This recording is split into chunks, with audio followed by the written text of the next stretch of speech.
لوگوں کو سوچنے سمجھنے کا وقت دیجیے، انہیں آزادی دیجیے، انہیں خود سے دور جانے دیجیے۔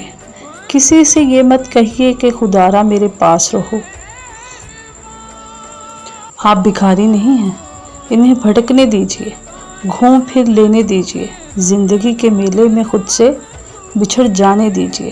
جو آپ کا ہے وہ شام کو ہی صحیح لوٹ کر آپ کے پاس ہی آئے گا، لیکن لوٹنے کا فیصلہ خود اسے اس کی آزادی سے کرنے دیجیے۔ جو آپ کے کہنے پر، آپ کے احسان جتا کر یا مجبور ہو کر لوٹا، اس کا دل ہمیشہ باہر کی فضاؤں میں بھٹکتا پھرے گا۔ بس فیصلے کے چوراہے پہ کھڑے راہی کو آواز دے کر مت روکو، وہ نیم دلی سے آیا بھی تو تمہارا نہیں ہوگا، وہ نیم دلی سے آیا بھی تو تمہارا نہیں ہوگا۔ اسے جانے دو تاکہ وہ پورے دل سے تمہارا ہونے کا یقین لے کر واپس لوٹے۔